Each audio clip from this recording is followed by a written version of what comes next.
जय श्री राम दोस्तों। घर पे तो कोई नहीं है इस वक्त, हम और राजा बेटा अकेले हैं। तो बस यहाँ राजा बेटा के साथ टाइम पास करने के लिए उनकी दोस्तें आ गई हैं और राजा बेटा यहाँ पे खेल रहे हैं क्रिकेट। और अभी क्या हुआ, वो अपनी फ्रेंड को समझा रहे हैं कि तुम्हें समझ में नहीं आता है, ज़मीन पे बॉल दे के मारो, ऐसे मारो कि तो मैं नहीं खेल पाऊँगा। यहाँ पे वो दबंग स्टाइल में समझा ही रहे थे कि बॉल ऐसा गया कि वो पीछे खेत में चला गया और फिर अब बॉल मिलने से रही, बॉल तो हमें मिल नहीं पाएगी खेत में जाने के बाद। तो बस बच्चे उदास हो गए हैं और मैं उधर जा नहीं सकती हूँ लाने के लिए, और दूसरा बॉल घर में है नहीं। तो यहाँ पे राजा बेटा उसके ऊपर गुस्सा कर रहे कि तुमने कैसे दिया कि बॉल मेरा उधर चला गया है। मैं उनको समझा रही हूँ कि उसकी गलती नहीं थी, बॉल तो आपने फेंका है। लेकिन यहाँ पे राजा बेटा मान नहीं रहे और गुस्सा कर रहे थे। बट ये है कि राजा बेटा किसी को मारेंगे नहीं। फिर गुस्से में आके वो यहाँ सो गए थे और उनकी फ्रेंड सब खेलने लगी थी। फिर मैं बैठ के थोड़ी देर देख रही थी क्योंकि उसकी मम्मा पूछ रही थी कि बच्चे मेरे आपके पास हैं। मैंने बोला कि हाँ, आपके बच्चे मेरे पास ही हैं, छत पे खेल रहे हैं, आराम से बेफिक्र रहिए, आप अपना काम कीजिए।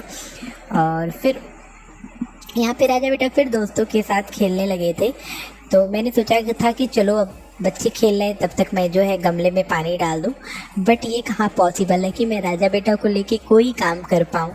तो यहाँ पे राजा बेटा जिद करने लगे कि आज गमलों में पानी मैं डालूंगा। मैंने कहा चलो। राजा बेटा इतने बड़े हो गए हैं कि मेरे काम में हाथ बटाने लगे हैं, और ये जो काम मैं काफ़ी दिनों से कर रही हूँ वो आज राजा बेटा कर रहे हैं। और ये देख के मुझे खुशी हो रही है। गुस्सा मुझे तब आता है जब वो ये काम ना करके कुछ और काम करने लगते हैं। जैसे वो बार बार पाइप का मुंह पकड़ लेते थे और पानी उधर से छूट जाता था, फिर मुझे जाके लगाना होता था। या फिर वो ये करते हैं कि पानी गमलों में ना डाल के फर्श पे डालते हैं। कुछ चीज़ें वो करते हैं, थोड़ा इरिटेट कर देते हैं। लेकिन क्या करें, बच्चा तो अपना ही है यार। जब मैं ऐसी हूँ तो वो कैसा होगा। बस यही सोच के चुप हो जाती हूँ कि मैं भी तो ऐसी ही थी बचपन में। मम्मी बताती है कि मैं बिल्कुल ऐसी थी बचपन में। तो सोचती हूँ जब मम्मी मुझे झेल ली है तो मैं तो इसको झेल ही लूँगी। ऐसा कुछ भी नहीं है। फिर यहाँ पे राजा बेटा जो है छत भिगाने में लग गए हैं। बस यही चीज़ मुझे गुस्सा आती है कि वो बिना काम के पानी बर्बाद करते हैं। तो मैं बोल रही थी कि मैं बंद करके आती हूँ, लेकिन वो नहीं माने। फिर उनके दादी पापा आ गए थे तो उन लोगों के लिए मैं फटाक से चाय बैठा दी हूँ। पानी मैंने पहले ही दे दिया था, और आज अभी घर में अदरक नहीं था तो मैंने काली मिर्च से ही काम चलाना सही समझा और काली मिर्च डाल के चाय बनाई। चीनी बाद में इसलिए डाल रही हूँ क्योंकि गुड़ वाला जो चाय है वो अलग किया जाता है, तो उसको अलग करने के बाद चीनी डाल के चाय को पका रही हूँ। पति देव की ड्यूटी लगी हुई है इलेक्शन में, तो 2 दिन से वो घर पे नहीं है। उनके बिना तो ऐसे ही मुझे सब कुछ अधूरा अधूरा सा लगता है। और इतनी गर्मी में चाय लेके बैठ गई हूँ। चाय थोड़ी सी मीठी हो गई है मुझसे, लेकिन क्या करूँ, चाय मैंने बनाया है तो पीना ही है। और गर्मी इतनी तेज़ हो रही है, लेकिन फिर भी चाय नहीं छूटने वाला है। एसी में बैठ के चाय का मज़ा ले रही हूँ मैं। और यहाँ दादी बाबा राजा बेटा के लिए आए थे डमरू। तो राजा बेटा डमरू देख के खुश हो गए हैं। वो सोच रहे थे कि ये कैसे बजेगा, तो मैं उनको बजा के दिखा रही हूँ।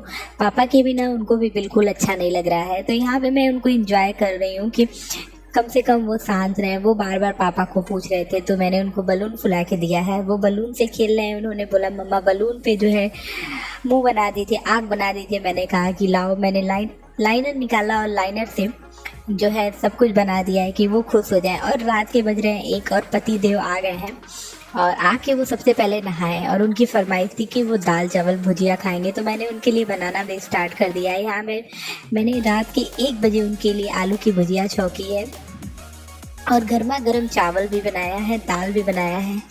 क्योंकि 2 दिन से वो अच्छे से खाना नहीं खाए थे ड्यूटी की वजह से। तो अब ये कैसे पॉसिबल हो सकता है कि वो कहें और ना बने, ऐसा तो हो नहीं सकता है। तो गर्मा गर्म उनके लिए चावल बनाया।